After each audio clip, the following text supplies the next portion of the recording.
Olá, doutor Elcio. Opa, Danilo, tudo bem? Tudo bem, e você? Tudo ótimo, graças a Deus, graças a Deus. Maravilha. Vou aguardar mais um pouquinho aqui, doutor, só pro pessoal ir entrando. Consegue me ouvir bem aí? Tranquilo? Sim, o áudio está ótimo, estou te ouvindo bem, vendo bem. Legal. Maravilha. Esperar mais um pouquinho o pessoal entrar, a gente já bate esse papo aí. Como é que estão as coisas por aí? Tudo tranquilo? Graças a Deus estão tranquilos, assim, muito trabalho, que às Maravilha. vezes não é tão bom assim, mas muito trabalho. Muita perícia? Demais, Danilo, demais. Eu posso dizer que eu não estou dando conta, viu? Tá louco, imagina.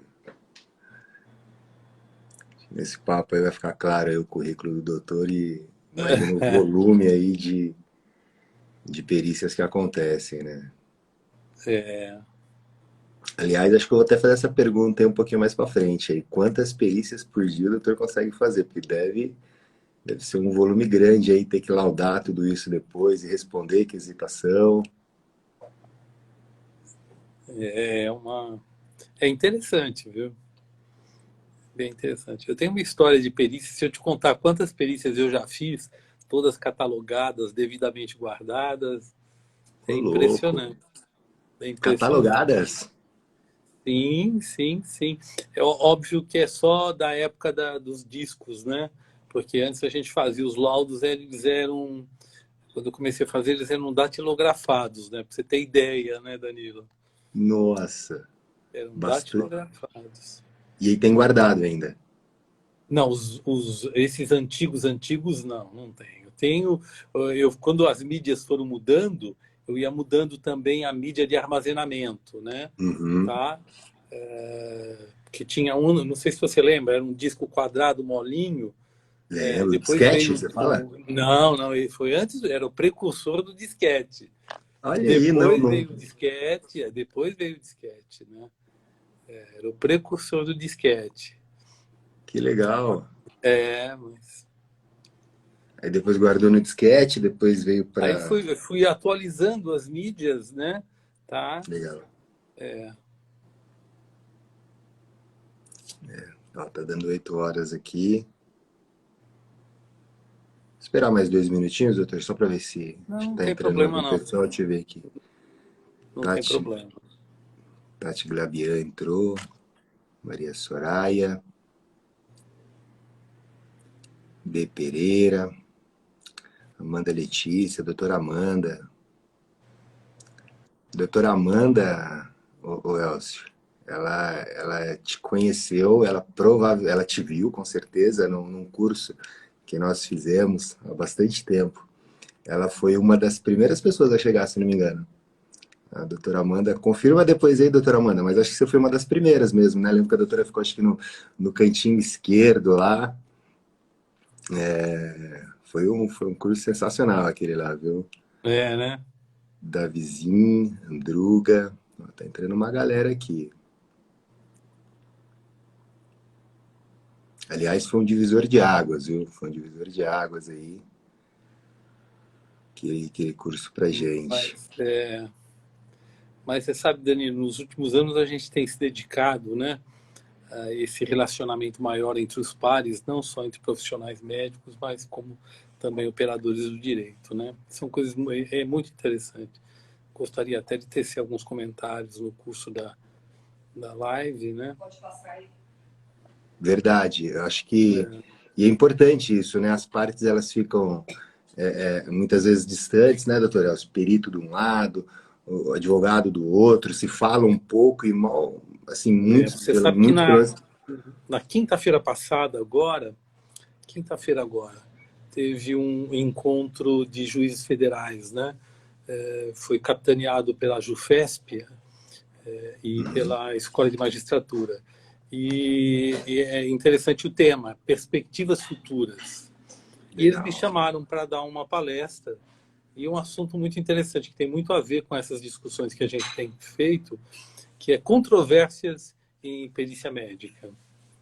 Aí eu tive a oportunidade para falar com um grupo grande de juízes, né, Aham. sobre esse assunto, controvérsias em perícia médica. Muito interessante. Poxa, bacana, que legal. Ó, a É, doutora Amanda está respondendo aqui, que passou a entender o posicionamento dos peritos, que para ela era contraditório até então, né? Poxa, verdade, verdade. Ó, ela disse que foi uma das primeiras mesmo a comparecer na live. Bacana, bacana. Bom, vamos dar início aí então, doutor Elcio. Agradeço a presença de todos aí. E pedir para que vocês compartilhem aí, vamos chamar a galera para participar dessa live aqui, importante, legal, e bom para todo mundo, assim, tanto advogados, né, operadores do direito aí, quanto a população é, geral, né? Então acho que bacana ver uma pessoa igual o doutor Elcio, com muito conhecimento em perícia médica, falando um pouquinho para a gente. E, aliás, falar para vocês, eu já ouvi o doutor Elcio falando, explicando algumas vezes, e é gostoso entender, é gostoso ouvir o doutor Elcio falar e explicar um pouquinho sobre essa matéria que ele domina bastante aí. Bom, estou hoje aqui então com o doutor Elcio, ele é médico perito da Justiça Federal, é médico cardiologista, ele atua lá na parte de clínicas médicas, é médico também do IMESC, tem um currículo fantástico, incrível, não vou nem errar aqui, doutor Elcio, vou deixar você ficar à vontade aí, passar um pouquinho para as pessoas aí do seu currículo, da sua experiência. Seja bem-vindo aí. na realidade, o currículo é pouco importante, né? São formalidades, né? Eu tenho uma experiência muito grande, sim, no trabalho com perícia, trabalho com perícia desde 1982, né? Hoje eu tenho 68 anos de idade, né?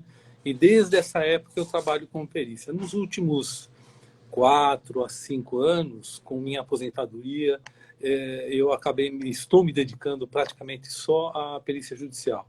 Trabalhei como professor universitário também durante um longo período da minha vida profissional, né?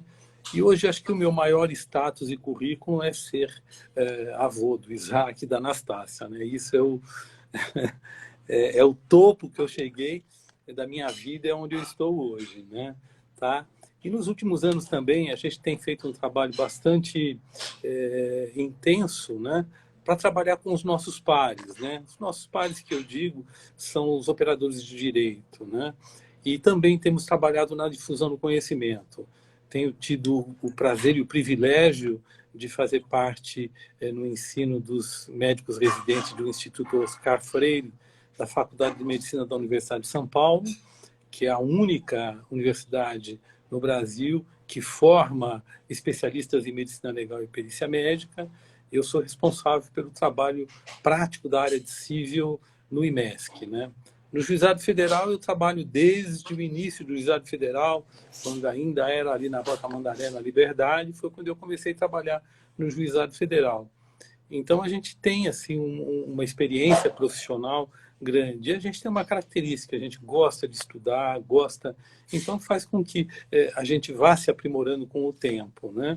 E uma outra coisa que eu tenho muito prazer é de poder oferecer um pouco dos meus conhecimentos, né, para as pessoas mais jovens, né? Quer dizer, tentando encurtar este caminho para que eles tenham uma excelência muito mais precoce, né? E é o que eu tenho feito nos últimos anos. Maravilha, maravilha. Conhece muito mesmo de perícia, né? Anos de experiência, né, doutor? Passou, acho que, por várias fases aí, né, dessa questão da Sim, eu perícia estava médica. conversando, é muito interessante isso. Eu estava conversando com você, porque veja bem, nós temos hoje uma variação grande de gerações, né? Eu pertenço a uma geração muito antiga, né, dos baby boomers, né? Essa é a minha geração, a geração que não tinha computador, que não tinha telefone. O uso de telefone era muito difícil a gente ter telefone. Para vocês terem ideia, quando eu comecei a trabalhar como em perícia médica, né? Os nossos laudos eram datilografados, e não eram nem máquinas elétricas ainda, né? Eram máquinas manuais que a gente fazia. Então, todos os trabalhos, eles eram datilografados. E é interessante que eles eram praticamente trabalhos artesanais, né? Eles eram únicos, né? O próprio advogado construía a sua petição, e a sua quesitação, né, de uma forma artesanal, personalizada, personalíssima até, era muito específica para aquela situação, né? E, pelo contrário, os trabalhos nossos, como médicos, eram muito interessantes. Eu vejo os trabalhos que eu escrevia no começo, eles tinham uma característica muito diferente, né? Porque o médico, naquela época, ele tinha um status social e uma aura assim. A gente escrevia e não precisava justificar o que você escrevia. Raramente vinha uma manifestação sobre um trabalho que a gente fazia. Era uma coisa assim, né? E com o passar do tempo, não, né? Com o ganho tecnológico, né? Com o ganho de tecnologias, né? O microcomputador, impressora. Então, a característica do trabalho foi ficando diferente, né? O trabalho foi sendo muito mais adequado, a pesquisa bibliográfica era mais fácil, não só com relação ao médico, mas também com o advogado, petições cada vez melhores, né? Tá? E o que vem acontecendo ultimamente, a gente tem tido uma queda da qualidade do nosso trabalho. Grosseiramente, eu poderia falar tanto do médico como do advogado, vulgarizando um pouquinho, né? Mas a gente está trabalhando forte, tá? Para tentar encontrar um equilíbrio nisso, né? Porque o aumento do trabalho, tanto do médico como do advogado, ele acaba sendo muito intenso. Isso acaba tendo uma simplificação do trabalho, né? Você acha, doutor, acho que no caso, então, assim, porque a perícia médica, ela evoluiu muito no campo técnico, né? Hoje a perícia médica, ela se tornou uma especialidade realmente da medicina. Não, não me corrija, mas acho que não era, né? Lá quando o Não, doutor começou. você tem toda a razão. A medicina legal e a perícia médica não eram uma especialidade. Mesmo a medicina legal, propriamente dito, que atua praticamente no direito penal, no direito, não era tido como uma especialidade isolada, né? Nos últimos 10 anos, ela ganhou um status de especialidade. Então, ela faz parte da gama de 54 especialidades, né?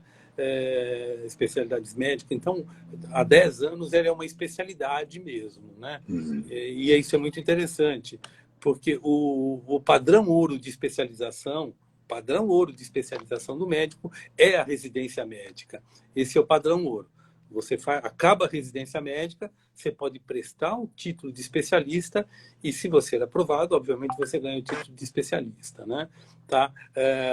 Outros caminhos também foram abertos para o médico ser titulado como especialista em medicina legal e perícia médica, e este outro caminho é ditado periodicamente pela associação. Tá? Neste último ano, eles pediam 5 anos de comprovação de prática na especialidade e ser aprovado na prova de título de especialista. Aí ele ganharia o status de especialista em medicina legal e perícia médica. Os cursos de pós-graduação, eles não são considerados como, não servem como pré-requisito para só fazer o título de especialista, não. Ele tem que comprovar 5 anos, então não dá o status de especialista em medicina legal e perícia médica. Entendi. E por outro lado, a sensação daí do perito foi de que a advocacia, por outro lado, perdeu um pouco daquele trabalho artesanal que se via antigamente, quando era na datilografia. Porque hoje, assim, tem uma chuva de modelão aí, né? Hoje tem uma chuva de modelão que, no final das contas, acaba, para quem realmente é mais especialista, né? Eu atuo aqui na parte judicial, e quando a gente vai fazer, realmente faz quesito pensando no caso do cliente. Mas é muito comum, eu participo de grupos, né? Eu vejo o pessoal falar, tem modelo de quesito, né? Tem modelo disso, daquilo. É muito comum. Porém, há perda da qualidade. Você percebeu isso daí ao longo dos anos. Era muito mais artesanal e hoje está um pouco mais modelão Isso é mesmo. evidente, isso é evidente. A gente vê, eu acho assim, eu acho que a informática veio, o computador veio, a formação de padrões veio. Isso é muito interessante, porque agiliza muito, te encurta muito o tempo que consumia para a gente fazer elaboração. Hoje você defende uma tese, você guarda aquela defesa de tese para você poder usar numa outra situação. É a mesma coisa que eu faço um laudo. Recentemente, por exemplo, hoje nós estamos em voga nas demandas de canabidiol, né? Se pede canabidiol na justiça com assim, é muito a demanda de canabidiol, né? E por incrível que pareça, eu não tinha feito trabalhos de canabidiol ainda, né? Então, o que aconteceu? Eu fiz um estudo sobre a matéria, desenvolvi todo um trabalho técnico de embasamento e tal.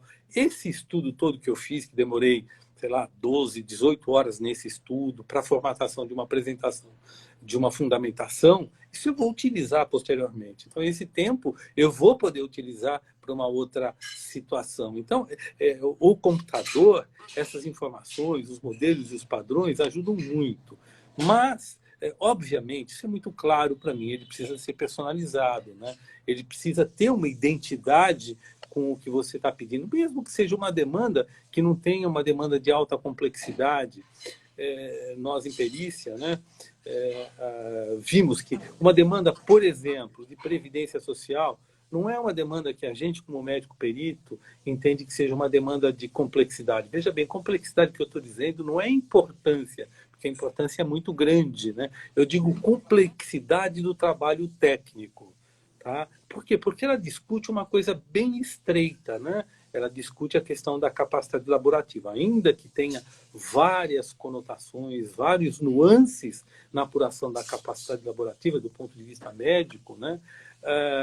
Mas ele é bem focado. Agora, quando eu discuto, por exemplo, uma ação indenizatória por cuidados à saúde, então eu tenho várias discussões que são extremamente importantes, até a apuração do dano. A apuração do dano em todas as perspectivas da apuração do dano. Então, é a repercussão, se há dano futuro, se há dano estético, tempo de incapacidade temporária, enfim, são vários itens que a gente apura numa avaliação de dano, repercussão em capacidade sexual, enfim, expectativa de sobrevida, quanto dolores, é um laudo que tem uma complexidade, sem contar que você tem que discutir o fulcro da ação, é a caracterização de uma má prática ou não. Esse é o fulcro, para depois você avaliar a repercussão do dano. Então, esse é um trabalho que tem uma complexidade muito maior. Por isso que eu digo que a Previdência ela é um pouco mais quadradinha, né? Tá? Então, não tem uma complexidade maior. Mas é extremamente importante o advogado saber pedir, né? Quer dizer, pedir colocando um conteúdo probatório adequado para o perito, porque não cabe, os senhores que são advogados sabem melhor do que eu, né? Não cabe ao perito fazer prova para um lado ou para o outro lado. Essa não é a função do perito fazer prova, é avaliar as provas. E se as provas não são suficientes, a verdade é aquilo que eu estou vendo, é o que eu estou apurando, porque eu faço um desenho técnico de tudo que é apresentado. Aí faço uma correlação com o que eu estou vendo, o que eu estou apurando e quem eu estou examinando. Agora, se tiver uma escassez de informação ou um pedido que não tem uma estruturação adequada, a minha conclusão não vai ser adequada. Pode ser até que não atinja a realidade da situação daquele indivíduo. Por quê? Por falta de uma estruturação, por falta de um embasamento adequado no pedido. Hoje eu trabalhava num laudo muito interessante, muito interessante. Era um quadro psiquiátrico, onde o indivíduo estava afastado do trabalho, já fazia muito tempo, né? E o indivíduo não interagiu comigo, ele não teve nenhuma interação comigo, não conversou comigo, e eles queriam colocar que aquele indivíduo era um indivíduo que tinha um quadro de alienação mental. E era uma cobertura securitária. Ele estava solicitando uma invalidez por doença, invalidez funcional por doença. Só que o conjunto de provas era extremamente escasso, não batiam as situações, né? Resultado, eu não posso concluir que aquele indivíduo esteja numa situação que caracterize o enquadramento como alienação mental. E, eventualmente, aquele pode ter sido a apresentação real daquele indivíduo. Até porque psiquiatria, eu não consigo fazer o diagnóstico olhando agora, fazendo uma entrevista. A gente tem que ver o indivíduo num segmento horizontal, como ele se comporta ao longo da vida de relação dele, em casa, no trabalho, socialmente, jogando bola. Esse conjunto de informação que completa um diagnóstico psiquiátrico. Então, não sou eu, numa perícia que eu vou demorar 30, 40 minutos, que eu vou conseguir fazer um diagnóstico de um indivíduo que vem fazendo um tratamento há 8, 6, 10 anos, né? Tá? Então, a adequada instrução do processo é um dos pontos mais interessantes, a ponto de eu entender que, assim, eu acho que todo escritório de advocacia deveria ter um consultor médico jurídico, alguém que o auxiliasse, tá, a ter uma visão mais técnica daquela situação, até para desenvolver uma coisa que a gente tem falado muito, que seria uma estratégia do pedir, do ponto de vista médico, não jurídico, porque isso eu não tenho competência mínima para falar, mas a estratégia da boa estratégia, né? Tá? Saber pedir, saber formular questionamentos, né? De forma clara e objetiva, não aqueles rol de quesitos de 30, 40, 50 quesitos onde se discute apenas capacidade de trabalho, né? Então, eu entendo que as petições teriam que ter também um direcionamento artesanal para o indivíduo, com uma orientação técnica. Eu acho isso de grande valia. Esse é o trabalho do advogado, né, doutor? Aí realmente é onde o advogado preparado, treinado, se destaca, né? Eu me lembro, e essa questão de ter o consultor é isso mesmo, né? Eu me lembro lá quando nos conhecemos a primeira vez, né? Para quem está aqui e não sabe. Aliás, pessoal, aproveitando, convida a galera para participar aqui da live, tá bom? Manda para os amigos aí, pede para o pessoal vir para cá. Quando eu conheci o Dr. Elcio, foi numa ocasião em que tivemos uma mudança muito grande, assim, foi perceptível para vários advogados, né, que as perícias, elas começaram a ter um volume maior de perícias negativas. Não sei se foi mais ou menos nessa época que a coisa se profissionalizou, doutor Elcio, mas realmente os peritos começaram a seguir um critério, me parece que um pouco mais mais técnico mesmo, né? E aí muitos benefícios que realmente não teriam direito, muitos segurados que não teriam direito, tiveram benefício negado. E aí a Advocacia Schettini, pela doutora Valéria, né? Fomos atrás aí da parceria com vocês. E aí falamos, poxa vida, preciso treinar o meu time, preciso treinar minha equipe, né? Para a gente poder trabalhar com esses benefícios por incapacidade. Você vê que interessante, para o advogado que trabalha com direito previdenciário, que não tem esse treinamento em benefícios por incapacidade, a doutora Amanda comentou aqui, a coisa muda completamente. Na nossa cabeça foi um divisor de águas. Então, víamos, por exemplo, o advogado, ele é muito acostumado com prova, né, doutor Elcio? A gente vê um laudo dizendo incapacitado por 6 meses, né? A incapacidade por 6 meses, ou indeterminado, enfim. Para o advogado, aquilo é prova. E o advogado que atua no direito previdenciário e conhece de benefício por incapacidade sabe que isso não é o suficiente, né? Que vocês avaliam, na verdade, o ser humano que está ali. E a história daquele ser humano e a repercussão da doença dele na execução da atividade. Então, quando você entende essa sistemática, começa a trabalhar isso nos processos, seus resultados mudam, né? E aí foi por conta disso, então, que nós fizemos aí um curso juntos, né? Então, para quem não sabe, a Advocacia Schettini, Instituto Periciar, vamos falar depois um pouquinho disso aqui.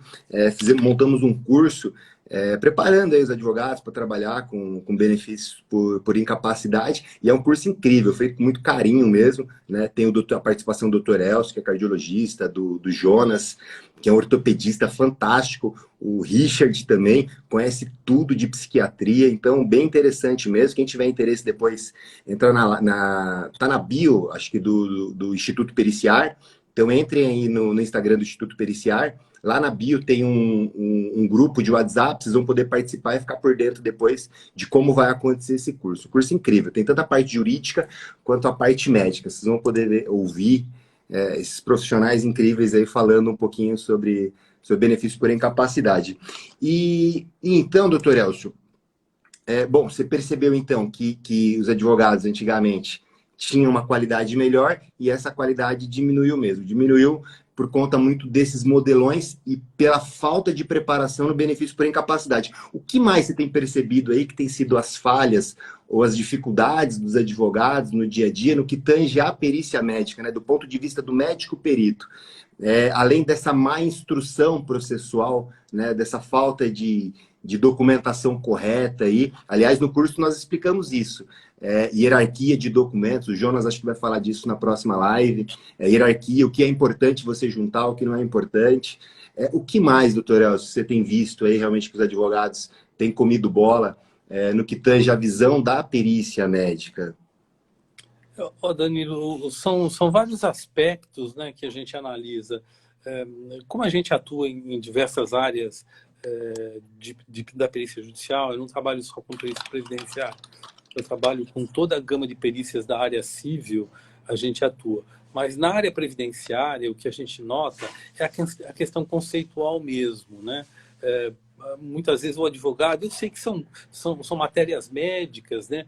Mas algumas coisas o advogado tem que conhecer da matéria médica. Assim como eu sou obrigado a conhecer alguma coisa de matéria jurídica, eu tenho que conhecer um pouquinho de Constituição Federal, de Código Civil, de Código de Processo Civil, eu tenho que conhecer isso, é uma obrigação que eu tenho que saber direito previdenciário, não a ponto do conhecimento que os senhores têm, mas eu preciso ter uma noção de legislação, isso é muito importante que eu tenha para poder fazer um trabalho adequado, né? Tá? E assim como advogado, a gente observa que carece uma noção um pouco melhor de questões médicas, né?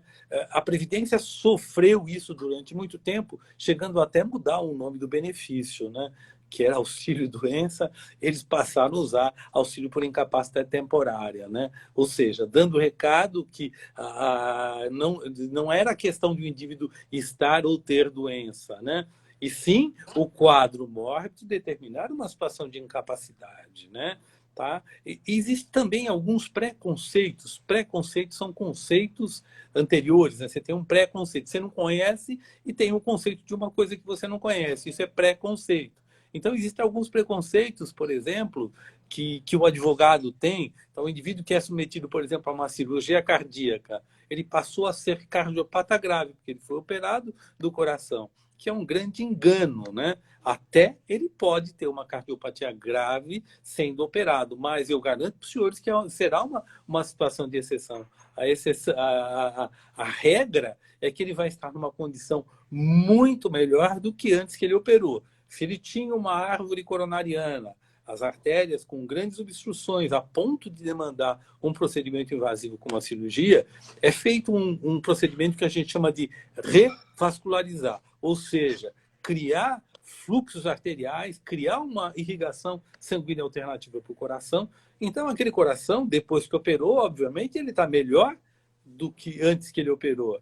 Então, este preconceito, que algumas situações se enquadram como doenças graves, o indivíduo tem diabetes, né? Poxa, tem diabetes e diabetes, né? Você tem o diabético que não tem nenhuma repercussão, e você tem aquele diabético que tem um comprometimento arterial vascular, neurológico, neuropático, quer dizer, com uma repercussão da doença de uma gravidade muito grande.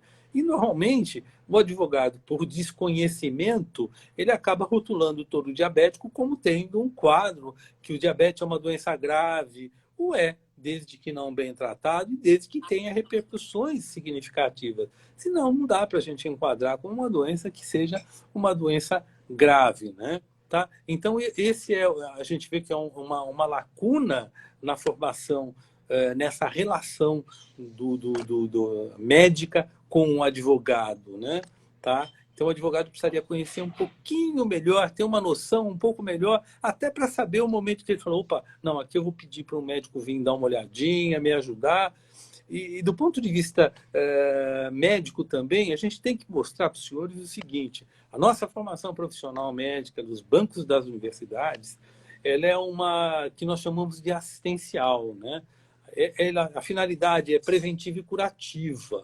Basicamente, é isso que nós aprendemos na formação. Se você pegar a base curricular do médico, você vai ver que não tem nada de medicina normativa, que para os senhores, deve ter muitos que nunca escutaram esse termo chamado de medicina normativa, né? Quer dizer, é esse especialista em medicina legal e perícia médica, que contribui para as questões que envolvem qualquer demanda médica. Precisa fazer um edital de concurso público. Então, quando você vai colocar as restrições ou as exigências, você precisa de alguém médico que possa contribuir, então, para fazer este tipo de edital de concurso, ou você precisa de um perito, por exemplo, para fazer uma avaliação numa situação médica.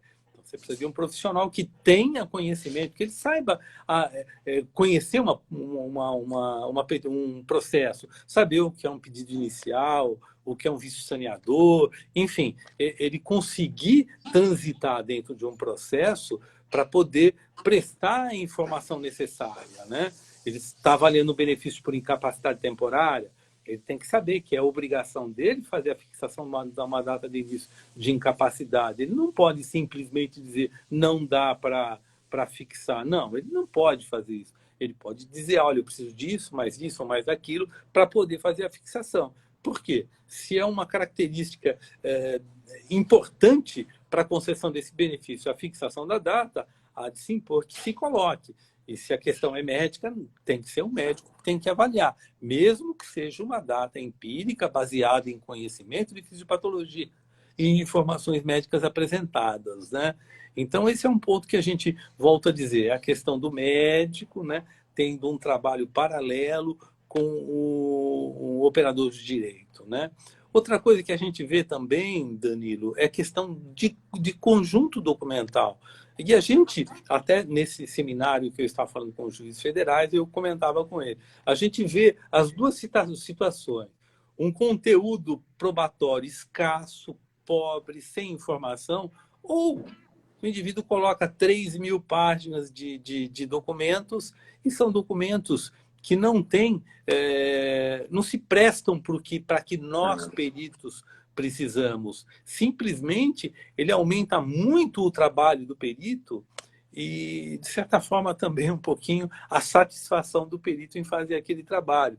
Porque os senhores imaginam que mesmo que seja um prontuário médico que não tem importância, poxa, por ofício eu tenho que avaliar tudo isso, por ofício. Agora, os senhores imaginam, mesmo que eu faça uma leitura dinâmica de 3.000 páginas, quanto tempo eu demoro para fazer isso? Isso leva a uma experiência para a gente que está fazendo aquela avaliação de desgaste, uma experiência que não é boa, uma experiência que não é boa. Isso pode ficar no subconsciente e poder ter até uma interferência, não estou dizendo que conscientemente tenho, mas de forma inconsciente ter uma experiência ruim e esse perito ter uma sensação ruim na hora de fazer a análise. Então, veja bem, tem um jovem advogado que até foi apresentado o trabalho dele, não ele pessoalmente, pelo Dr. Jonas, né? Que é um querido, é um profissional brilhante, né? Tá? Que é o Dr. Júlio, que ele fala sobre tipografia jurídica, né, Danilo? E ele fala muito bem dessa questão relacionada com a neurociência, que ele faz uma comparação com satisfação do usuário, né? Tá? Aquele restaurante que você vai, você não é bem tratado, né? E que, obviamente, a comida pode ser muito boa, mas você não volta, porque a sua experiência de usuário foi muito ruim. Às vezes, aquele é muito caro, mas a sua experiência foi tão boa que, apesar de ser caro, você volta outras vezes. E ele mostra essa questão subconsciente, que a neurociência mostra muito bem para a gente, dessa questão da experiência. Então, mostrando como é importante, não só do ponto de vista médico, o advogado se preocupar com a característica do pedido dele, mas também com relação do que eu estou dizendo para o senhor, a experiência. Imagine um juiz que faz análise de não sei quantos processos, tem que pegar uma petição com 50 folhas, cheia de destaque aqui, destaque lá, sabe, muito poluída visualmente, né? Acaba cansando, né? E a tipografia jurídica, inclusive, que é um outro assunto muito interessante, que, se eu não me engano, o Jonas vai falar alguma coisa no curso sobre tipografia jurídica, né? Tá? É um aspecto muito interessante, que é a apresentação. Então, saber qual documento colocar, qual documento não deve colocar, esse é um outro ponto que eu entendo bastante importante. Tem outros aspectos, mas acho que vai ficar muito longo se eu começar a discutir, falar sobre a discussão de capacidade de trabalho. E eu acho que a gente teve a oportunidade também de discutir essa matéria. Eu acho que até fui eu que falei, Danilo, não tenho muita certeza. A idade acaba provocando isso. A gente acaba... A evocação fica um pouco prejudicada, sabe? Imagina, o doutor Elcio passa tanto conhecimento para tanta gente. No curso lá, doutor, eu lembro que eu falo uma parte também de Visual Law, e falo também sobre essa questão que você comentou em relação ao volume de documentos, né? Muito documento pode, de fato, ser um problema, né? E pouco documento também é um problema, né? Então, na verdade, o que você tem que ter não é quantidade, né? É sempre... E vocês falam muito bem disso lá. Eu, aliás, gravei parte do curso aí, pessoal, e boa parte fiquei assistindo aula dessas feras aí, aprendendo e aprendendo muito. Você percebe assim a importância da documentação, você compreender o que você tem que juntar e por que tem que juntar, torna os processos muito melhores mesmo, né? Ficar tomando, e às vezes o perito não é que ele não quer avaliar aqueles 3.000 documentos, né? Ele até vai buscar a informação, mas o que você vai fazer com ele é desviar o foco dele, né? Então, por exemplo, o doutor, bem no comecinho aqui, comentou que tem várias perícias. É complicado para você fazer um bom trabalho, né, quando, na verdade, o nosso colega advogado não colabora encaminhando aquilo que é fundamental, né, para o processo, para comprovar a incapacidade do cliente. Então, é muito comum, o cara tem, sei lá, um problema na perna, aí junta lá exame pré-operatório, por exemplo. Então, vai fazer alguma diferença? Meu, o cara quebrou a perna ali, sabe? Então, são coisas como essa que a gente trabalha no curso. O Jonas fala dessa questão da hierarquia, o Elcio também fala muito bem, então é interessante. Eu acho que vale muito a pena. E quem tiver interesse depois, entra lá no Instituto Periciar, na bio, e vai ter acesso ao WhatsApp. E pelo WhatsApp a gente consegue conversar um pouquinho melhor aí. O doutor falou da questão aí do desvio do foco e também da cirurgia. Achei interessante isso. Quer dizer, nem sempre que o cara chega lá com uma cirurgia, então, do coração, ele realmente tem um quadro de incapacidade, mas o advogado se engana, doutor, e eu já me enganei algumas vezes. A gente fala assim, já fiz 3 cirurgias. Então eu falo, bom, se são 3 cirurgias, então realmente deve ser mais grave a questão, está incapacitado. Não é dessa forma. Você ter, por exemplo, que nem nós da advocacia temos hoje, o consultor, né? Que hoje é o Instituto Periciar. Temos também mais a Tema também, que tem nos auxiliado, o doutor Felipe, e temos um trabalho muito, muito legal também com o Instituto Periciar. Temos aprendido aí com vocês e feito os processos de uma forma, uma qualidade muito maior, né? Muito maior, realmente. Então, você ter um consultor para fazer o processo certinho, então chega esses casos no escritório, por exemplo, a primeira coisa que eu falo vejam vocês, advogados, não dá para você defender o cliente na confiança e mais ou menos, né? Precisa fazer um bom trabalho. O processo demora, às vezes, 1 ano aí para ter resultado. Aqui em São Paulo, tem demorado aproximadamente esse período. Você tem 1 ano de trabalho para, ao final, perceber que aquele caso não era um caso de incapacidade. Veja como o custo, pelo menos do meu ponto de vista, é muito maior, tanto financeiro, porque tem a hora de trabalho, né, do profissional, do advogado, né, e de toda a sua equipe, e a perda de tempo também para o cliente, né? Então, ter um consultor, por exemplo, e às vezes até o cliente. Eu converso com os clientes no escritório, doutor Elcio, e os clientes têm interesse, eles falam, não, eu quero sim, eu quero que o meu processo seja perfeito, assim, sabe? E você ter um processo com um profissional especialista em direito previdenciário e um profissional médico especialista nessa questão de incapacidade, o processo fica muito melhor, muito melhor. Assim, outro nível, a perícia fica melhor. Você vê que a perícia, quando nós pegamos aqui os resultados de perícia, você percebe ali, sabe, que o perito ele até se debruça um pouco mais sobre os quesitos. Não é aquele prejudicado, sabe? Os peritos, eles realmente, eles respondem, né? Eles adentram. Vocês, por exemplo, têm elaborado alguns quesitos para nós, muito pontuais. Então, por exemplo, não mando 50 quesitos. Às vezes a gente manda 5 quesitos que são fundamentais e que tocam no ponto que demonstra a incapacidade. Pronto, já foi suficiente ali e provavelmente o caso vai ter sucesso. É mais ou menos por aí mesmo, doutor Elcio, que a advocacia tem que ter atenção? Uma coisa que eu acho assim, extremamente importante dizer para os senhores, que nós estamos... essa discussão é uma discussão que foca no trabalho ético mesmo, né? Não há nenhuma transgressão ética, a questão é ética mesmo. A gente parte de um início de uma avaliação que a gente chama até de avaliação de viabilidade, né? Onde faz uma análise técnica, se a situação não tem viabilidade, então não há por que a gente contribuir com alguma coisa. Isso não quer dizer que não se deva entrar com uma ação, não. Mas é indispensável a nossa participação, porque não há de se querer que a gente faça um relatório para poder embasar uma coisa que não existe. Isso não me passa na cabeça, nem que alguém vá pedir e que muito menos, mas muito menos a gente vá fazer, né? Tá? Então, esse é um trabalho nobre que melhora muito a qualidade de todo o trabalho. Fica mais fácil para o juiz julgar, fica mais fácil para o perito trabalhar e o resultado do advogado, a gente entende que vai ser um resultado melhor, né? E é uma experiência de trabalho para todo mundo que participa daquele processo muito melhor, muito mais eficaz, né?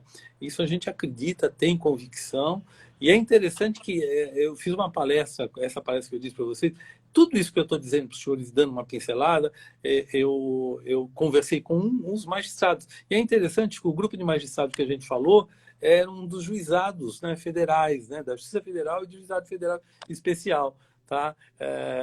Da terceira região. Tinha outros, não só de São Paulo, tinha da própria terceira região. E é interessante que as perguntas que eles fazem, eu tinha uma palestra que era de meia hora. Então, eu fiz uma apresentação com tópicos, com itens, né? Meia hora eu não tinha falado 10% do que eu gostaria de falar. E eles, não, doutor, continua. Não, doutor, continua. Nós temos uma palestra de 1h30 discutindo esses aspectos, e é muito interessante, porque também tem situações que eles não têm familiaridade e têm dificuldade em discutir, né? Por exemplo, essa questão que é muito polêmica da teleperícia, né? Se dá para fazer teleperícia ou não dá E teleperícia. aí, dá para fazer, doutor? E aí, se for no metaverso, dá, sabe? Mas, se for no metaverso, dá, né? E os Legal. avatares vão ter que ter sensores para a gente poder ter uma percepção melhor, né? Não dá para fazer perícia, teleperícia, não. Algumas perícias até, não vou ser injusto dizer que não dá, algumas perícias, as situações médicas são muito evidentes, né? E assim acontece na perícia presencial. Por exemplo, vou dar um exemplo grosseiro para os senhores, um miocardiopata, um indivíduo que tem uma doença no músculo do coração, por exemplo, esse músculo tem uma deficiência contrátil importante, então, ao invés de ele ter uma contração perfeita e vigorosa, ele tem uma cavidade grande e que contrai pouco, né?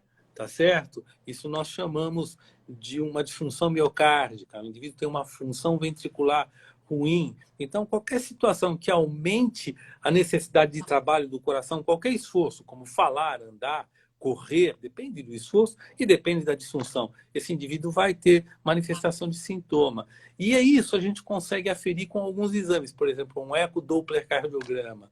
É um exame que é o exame de padrão ouro para mim avaliar a disfunção ventricular, tá certo? Então, digamos que eu venha que no conjunto probatório eu tenho as informações médicas do médico assistente, eu tenho uma série de ecocardiogramas, eu vejo aquela série, aquela história daquele indivíduo, aquela biografia da doença dele.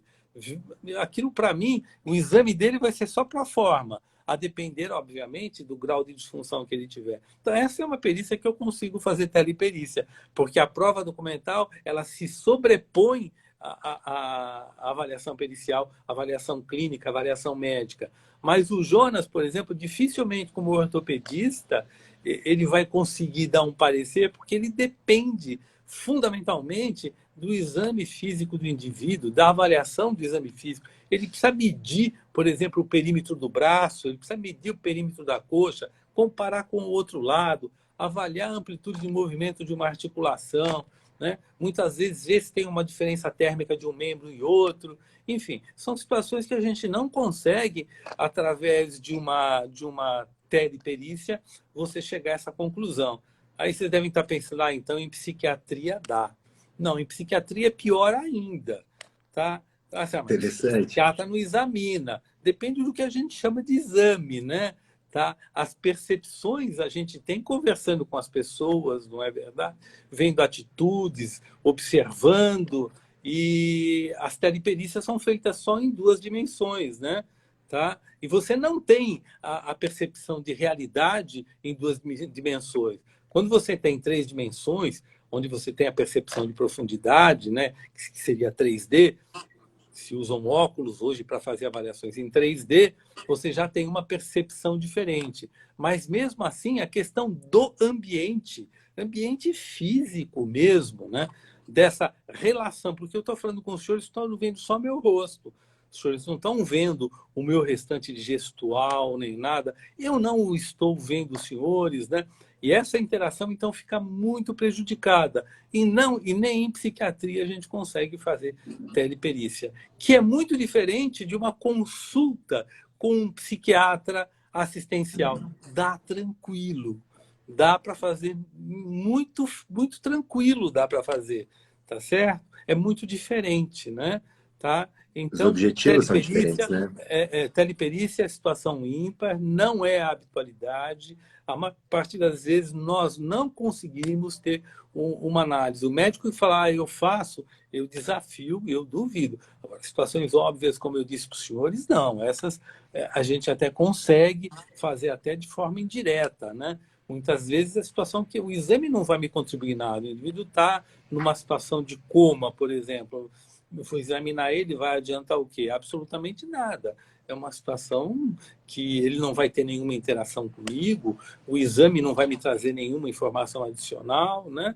Então, teleperícia, e eu estava dizendo para o senhor, num futuro, no No metaverso, né? Que metaverso, está muito, talvez. muito próximo, né? Então, todos os senhores têm que estudar o que é blockchain, né? Não é isso? Tem que começar a comprar moedas virtuais, né? Ter É os seus verdade. TFTs, né? NFTs, né? Tá? Senão, Não, não vai. senão não vai.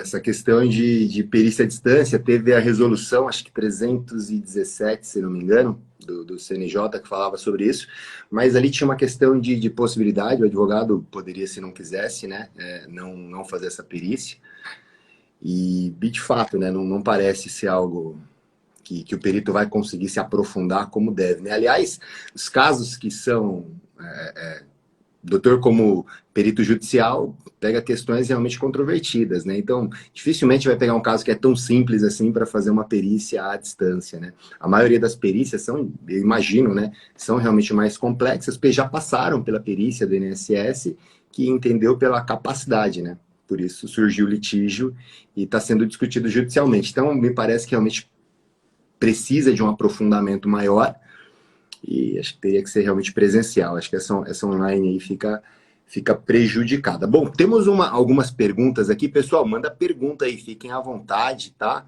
Vamos aproveitar que a gente está falando com essa fera aí, doutor Elcio. É isso. Doutor, tem uma pergunta aqui, olha que interessante. Os advogados, bom, vou deixar o doutor Elcio responder aqui. Doutor, o que acha do advogado acompanhar periciando na hora da perícia? Tem problema, doutor Elcio? Veja bem, existem algumas discussões sobre isso, né?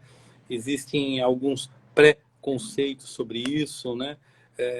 Por exemplo, o Conselho Federal de Medicina, ele proíbe que o advogado acompanhe perícia. Mas, obviamente, Um o ato Conselho Federal pericial, de né? Medicina ele está muito, muito, muito abaixo da Constituição Federal, que mostra que o advogado tem prerrogativa de estar em qualquer lugar, né? Tá certo? Então, não é, em termos de hierarquia de leis, não é só hierarquia de documento, o CFM não tem poder de dizer que o advogado não deva estar na sala. O que eu posso dizer para os senhores, na própria experiência profissional da gente, não minha, porque para mim pode estar quem for dentro da sala, o Papa, o presidente da República, talvez o presidente da República não, né? Vai causar alguma confusão lá, mas pode ter qualquer pessoa lá dentro que, para mim, não tem nenhum inconveniente, né? Não tem médico ou não, mas muitos médicos se sentem constrangidos com a presença do advogado.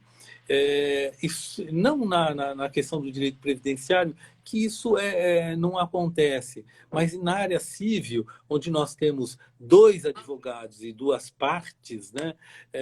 Muitas vezes, se for o advogado, eu estou examinando, por exemplo, o autor e é o advogado do réu, muitas vezes o indivíduo fica muito mais constrangido e isso acaba prejudicando o ato pericial. E, de certa forma, eu quero que os senhores entendam, que a gente estabelece uma interação e um relacionamento com o indivíduo, tá?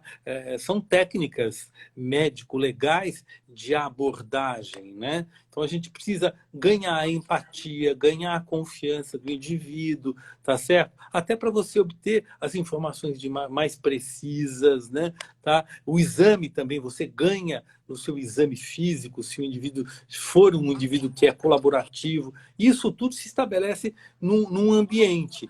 E, muito frequentemente, esse terceiro dentro do ambiente acaba tirando essa situação do ambiente. Eu, por exemplo, eu não aconselho que advogado acompanhe perícia. Toda vez que um advogado quiser entrar na sala, eu não tive nenhum problema, explico, não tive nenhum problema. Na hora de examinar, eu peço que ele saia, ou naquela hora que eu preciso intimizar a minha relação com ele, que eu preciso estreitar a relação com o meu periciando, aí eu peço para o advogado, por favor, aguardar um pouquinho, e sempre fico à disposição dos advogados quando quiserem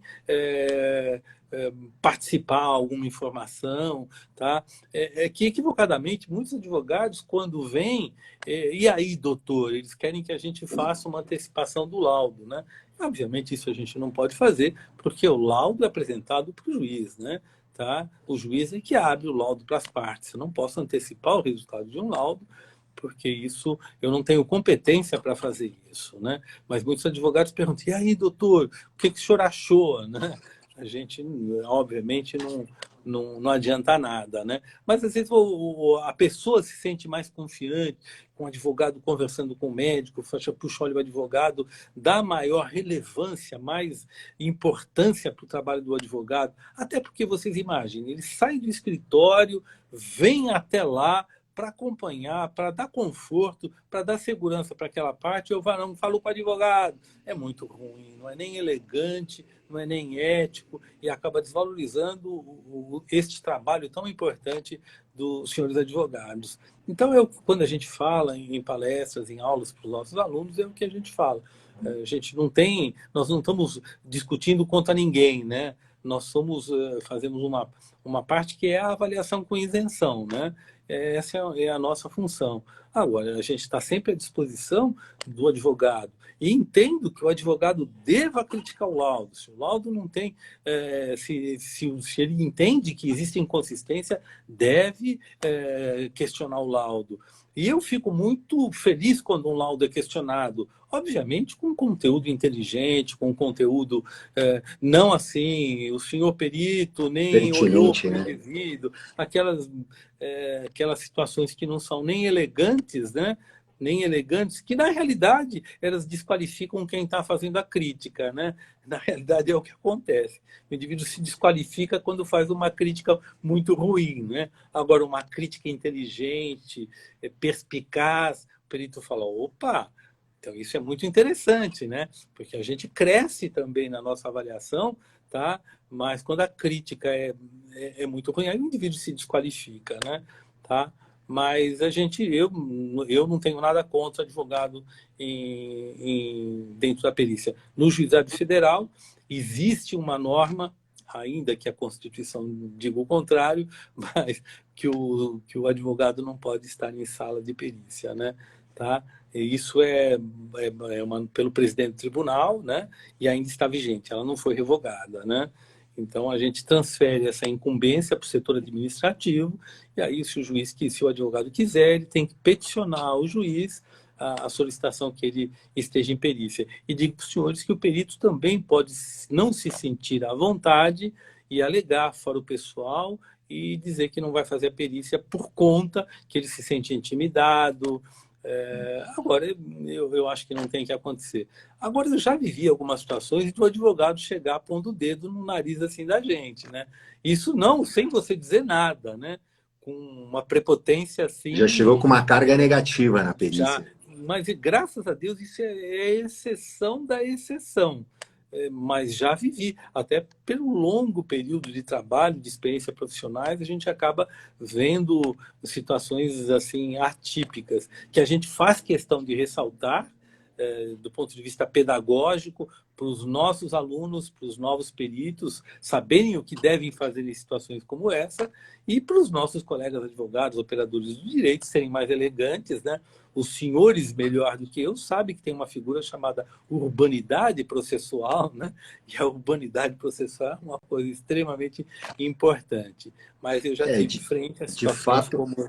É, eu acho que o advogado tem que, né, utilizar o instrumento que a lei coloca para ele, né? Que a técnica realmente de argumentação jurídica, né, realmente trabalhar com elementos do processo, não adianta ficar apontando a pessoa do perito, né, mas realmente é o trabalho pericial que, se do ponto de vista do advogado está equivocado aqui ou ali, deve ser pontuado, né, mas pontuado com base em elementos. O advogado quer ajudar muito, viu, doutor? Assim, imagino que é uma exceção realmente, né, esse advogado que chega querendo apontar o dedo. Não é como a maioria dos advogados são, converso com bastante colega aí do direito previdenciário, eles realmente estão focados em tentar ajudar o cliente a conseguir. A gente recebe ali o primeiro, somos o primeiro juiz da causa, né, doutor? Então recebemos ali a gente todas sente as. que na prática o relacionamento é muito respeitoso, mas muito respeitoso. Eu ouso dizer que muitas vezes nós médicos não somos tão respeitosos quanto são os senhores advogados, mas assim a prática mostra que os senhores são muito respeitosos. Agora tem profissionais e tem essas situações que a gente está Todas as dizendo dos áreas, né? senhores, que são todos os profissionais, mas de regra a gente vê, são profissionais muito respeitosos, nos tratam muito carinho, com muito respeito. Isso eu posso testemunhar, porque isso é a nossa prática, né? Não É, tem a menor dúvida, né? Agora, o que a gente vê é que essa relação do advogado, né, com o médico perito, muitas vezes é uma situação que dá a impressão de conflito, né? Quer dizer, ali não. Quer dizer, nós temos uma situação e se discute aquela situação. Cada um tem um entendimento e uma análise daquela situação e a gente tenta ser o fiel dessa situação, tentar mostrar todas as facetas. Agora, é óbvio que cabe ao advogado, por exemplo, do indivíduo, relevar aqueles pontos que muitas vezes ele conheça e são extremamente relevantes naquela demanda. Então, isso cabe, então, ao advogado defendendo o seu cliente dessa forma, né? O advogado ele quer ajudar aí, doutor, e eu acho que ele realmente comete alguns excessos, muitas vezes não pela vontade, mas pela falta de preparação mesmo, né? A faculdade mal ensina direito previdenciário, advogado previdenciarista. Muitas vezes aprende na raça, faz ali uma pós, né? E aí na pós é que ele aprende um pouco mais realmente no direito previdenciário, e muito no dia a dia mesmo, com alguns cursos específicos, né? Então, assim, o advogado ele tem que pensar na técnica, né? E é por causa disso que fizemos esse curso aí. Lembra da nossa primeira conversa lá, falando em relação quando idealizamos o curso, né? Pensando realmente no alto nível, né? Eu me lembro bem do doutor falando que queria um alto nível realmente de discussão dos processos previdenciários, queria realmente melhorar o trabalho, né, dos advogados na área previdenciária, e acho que esse curso ele foi feito mais ou menos com esse intuito, né? Tem uma pergunta aqui, doutor, qual que é a importância de uma análise documental pré-processual para o advogado? Eu acho que é fundamental, não é pouco importante. Eu entendo que é um dos pontos mais importantes, aonde a gente vai dizer o que é relevante para a demanda, porque, por exemplo, eu recebo pedido de marcação de exame, pedido de agendamento de consulta, prontuários de... Então, esse filtro, é óbvio que tudo vai depender do quê? Da condição específica da demanda, né? Tá? Eu preciso conhecer qual é a condição específica da demanda, tá? Mesmo em termos temporal, se eu estiver litigando uma incapacidade de 10 anos atrás, quero provar que eu estou incapaz há 10 anos, é um padrão de documento que eu preciso, porque eu preciso fixar uma data de início de capacidade lá atrás. Agora, se eu estou trabalhando até há 6 meses atrás, e o meu problema é um problema recente, então eu preciso de uma característica de informação em documento diferente. O que a gente está querendo mostrar para os senhores é a qualidade do documento, né? Eu acabei de escrever um artigo até que eu falo sobre documento médico, né? Eu falo sobre hierarquia de documento médico, né? E é muito interessante que, se você for ver, não tem uma normativa de documentos médicos, né? Você tem alguns documentos que são clássicos, esses sim têm normativa, como a declaração de óbito, por exemplo, né? Tá? O código de ética médica só fala em atestado, ele não fala em declaração, ele não fala em laudo. Então, o que são esses documentos? Laudo, relatório, o que deve conter um documento desse, né? Tá? Isso tudo são aspectos extremamente importantes para serem analisados o tipo de documento. É muito comum a gente pegar relatórios que têm códigos internacionais de doença. Eles colocam, tem alguns médicos até, colocam 10 códigos, né, transforma achados de imagem radiológico em diagnóstico. Aí coloca lá um monte de CID. Quer dizer, é aquilo que a gente falou no começo. Uma coisa é doença, outra coisa é repercussão. Às vezes um relatório bem feito, com uma qualidade, ele esclarece tudo. Ele mostra para a gente, e o que a gente precisa é desse relatório, com essa característica. Muitas vezes é até saber pedir para o seu cliente o que ele deve solicitar para o médico assistente dele. Porque muitas vezes o médico assistente também está lá com um monte de gente, sobretudo serviço público, para atender. Ele não tem nem boa vontade para fazer aquele relatório. Aquele é um tempo que para ele é gastar, ainda que seja obrigação ética dele fornecer o relatório, é obrigação ética dele, tá? Isso está no Código de Ética Médica, é obrigação ética, mas ele o faz com uma má vontade muito grande. Ou aquele outro que entende tomar as dores do paciente, e aí coloca que ele está muito ruim, que ele não pode não sei o quê, aí somatiza uma série de informações que não traduzem a realidade daquela situação. A gente vê isso em isenção de imposto de renda, por exemplo, né? Tá? É uma maximização de informação que não reflete a realidade, né? E esse é um relatório que a gente enquadra, então, como um falso laudo, né? Ainda que ele não seja intencional, ele não tem uma má intenção. A intenção dele é ajudar aquele indivíduo, porque ele não concorda com a Receita Federal, então, vou colocar, então, mas isso não deve caber no relatório. Então, o relatório, na realidade, vai precisar ser avaliado individualmente. E essa é a função do perito filtro, né? Exatamente, tá? Então, é a relevância não só do documento, como do conteúdo do documento. Agora, os senhores já conhecendo um pouquinho, já pode orientar, puxa, olha, aqui seria muito importante que se tivesse mais alguma informação. Hoje, por exemplo, os advogados conhecem muito sobre tomografia, né? De coluna, então, eles colocam um monte de tomografia de coluna. Eu queria mostrar para os senhores uma tomografia que eu fiz, eu tinha 57 anos, já faz mais de 10 anos que eu fiz. Fiz a minha coluna toda, né? Não sentia nada, era simplesmente para dar aula, para mostrar às pessoas que os achados têm relação com a idade, né?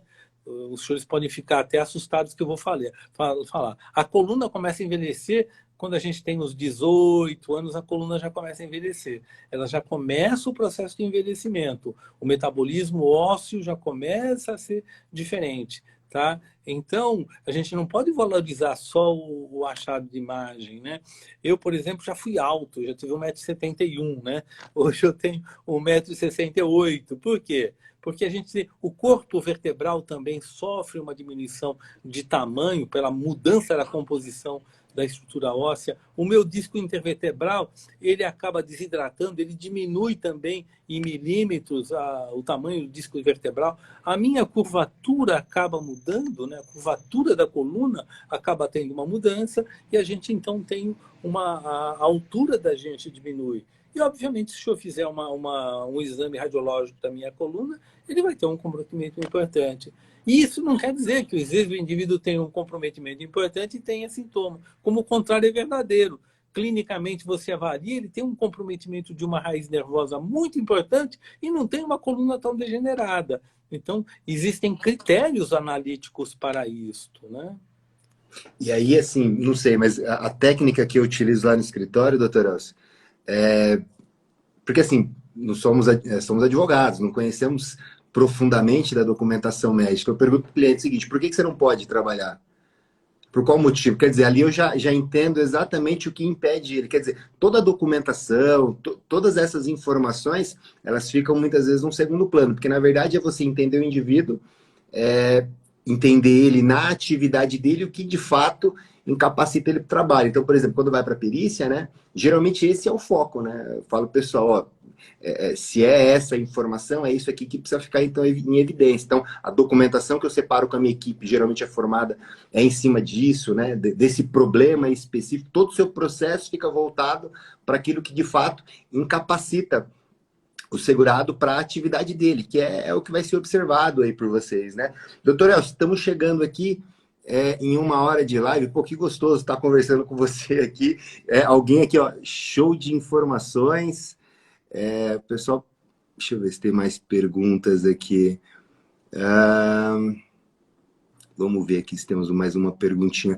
A doutora Amanda pergunta aqui, ó, que alguns médicos não fornecem, não fornecem um relatório que contém histórico da patologia do cliente. Alguma sugestão? Então, se depara lá, doutor Elcio, com alguns laudos, por exemplo, incompletos, né? Então, o médico o assistente lá não forneceu documentação clara. Isso dificulta muito vocês na perícia. É um trabalho do advogado ter que Então, preparar isso antes, conversar antes.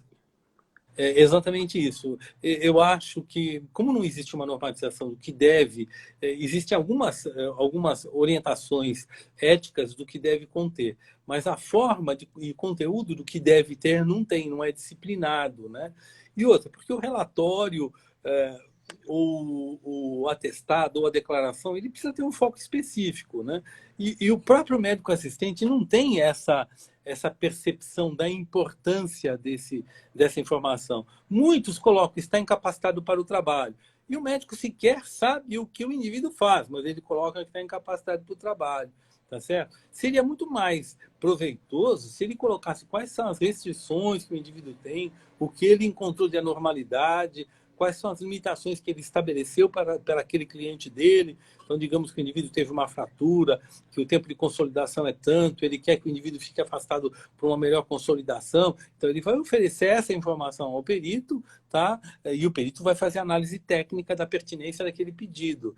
Mas como não existe uma norma técnica para isso, fica muito difícil, né?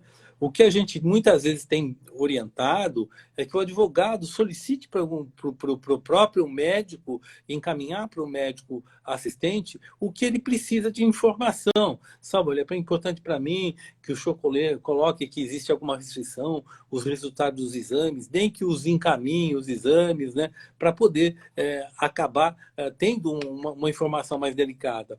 Agora, isso tem uma abrangência maior, viu, Danilo? Porque depende do que a gente está analisando. Eu tive a oportunidade de falar sobre alguns aspectos de doenças diversas, e é isso que a gente precisaria fazer com os senhores, a gente começar a discutir algumas situações até para os senhores se situarem melhor, né? Agora, uma coisa que eu queria falar, Danilo, eu me perdi nesse tempo. Uma coisa que eu acho extremamente importante para os senhores falarem para os seus clientes, né, é os indivíduos serem autênticos. A melhor coisa é a autenticidade. Isso aí. Né? A autenticidade é uma coisa, porque aquela situação artificializada, o indivíduo não consegue manter uma situação artificializada, a não ser que ele seja um ator, que ele faça um treinamento, que ele estude um roteiro, tudo isso, mas é insustentável, né? É insustentável. E isso acaba gerando um desgaste para o perito muito grande, porque leva a uma insatisfação para quem está fazendo essa avaliação, essa percepção que o indivíduo quer enganá-lo, né? E o que é pior de tudo é que, às vezes, a descaracterização do sintoma, por exemplo, um cardiopata, ele tem cansaço a esforço. Aí o indivíduo que faz, para dizer que o problema dele é tão grave, ele diz que cansa de qualquer jeito. Enquanto o meu parâmetro é o padrão de esforço que ele faz e a restrição. Então, eu perco o parâmetro. Dor, por exemplo, eles descaracterizam dor e eu perco o padrão técnico de avaliação de dor. Por quê? Porque ele descaracterizou. Então, a autenticidade da informação é muito importante, né? Porque dificilmente eles vão conseguir enganar um perito. Eu Tá? fiz um vídeo que eu falo sobre isso, doutor Elcio. Eu fiz um É, vídeo que eu falo sobre isso.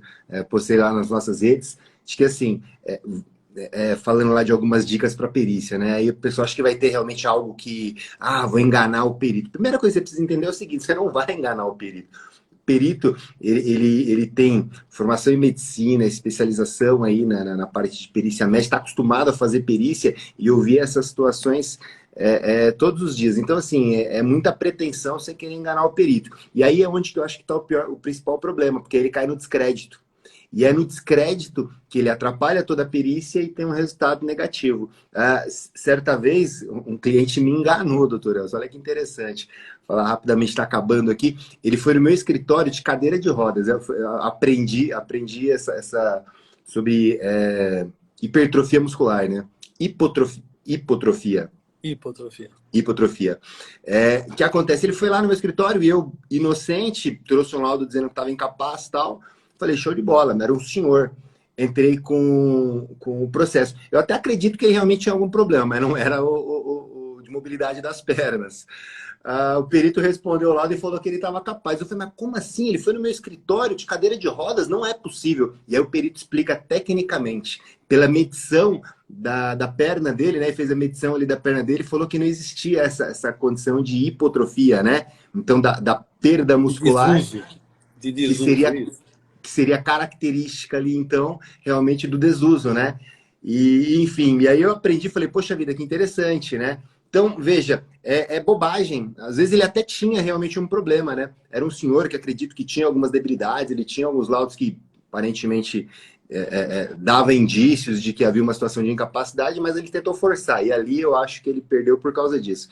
Então, bobagem a pessoa realmente querer enganar. É melhor na técnica, né? Fazer um bom trabalho pré-processual e durante o próprio processo, que acho que o resultado ele vem. E o advogado também tem que estar atento para não ficar fazendo trabalhos que não vale a pena, né? Colocando o seu tempo em processo que, infelizmente, não vai trazer resultado. A pessoa, às vezes, está buscando benefício por uma outra questão que não a da incapacidade, né? Então, precisa realmente tomar cuidado. E nesse curso, falamos sobre tudo isso, né? Damos realmente aí várias dicas e é um curso bastante prático, né, doutora? É um curso bastante prático mesmo, né? Falamos de situações ali bem reais do dia a dia aí. Então, acho que pode ajudar, de fato, muita gente aí. Pedir para o Dr. Elcio fazer aí as considerações finais aí, tá? Estamos chegando no finalzinho da nossa live, agradecer a todo mundo. Semana que vem nós vamos falar com o Dr. Jonas Borracini, médico ortopedista, perito também do juizado, conhece tudo de perícia médica aí, vai ser também uma aula, show de bola aí. Por Como gentileza, ele doutor não é Elcio. avô, como ele não é avô, os primeiros 10 minutos vão ser só do currículo dele, que é Ô, louco, invejável. é verdade, é verdade. É um Que é currículo invejável. invejável. Fica à vontade, doutor Elcio, fazer suas Eu considerações estou finais aí. satisfeito, eu estou à disposição dos senhores, né? Tá? Esse é um trabalho que nos agrada muito fazer, essas discussões, sobretudo com os nossos pares, né? Trazer um pouquinho da vivência e da experiência da gente também, eu acho uma coisa bastante importante, né? Eu agradeço ao carinho de vocês todos, ao carinho que a Schettini tem pela gente, o respeito que vocês sabem que é mútuo, é recíproco, né? A gente tem uma parceria muito interessante e muito boa, né? Tá bom? Agradeço, doutor Elcio. Realmente é um prazer tê-los aí como parceiros e como amigos, né? Tenho aprendido muito, muito mesmo com vocês, tanto no campo profissional quanto no campo pessoal. É uma aula mesmo de vida estar perto de vocês aí. Obrigado mesmo, tá? Um grande abraço aí para vocês. Convido todos a participarem então da próxima live com o Dr. Jonas Boacini. Vai ser realmente incrível, pessoal. Obrigado, um grande abraço a todos aí. Um Obrigado, abraço. doutor Elcio. Tchau, satisfação. Um abraço.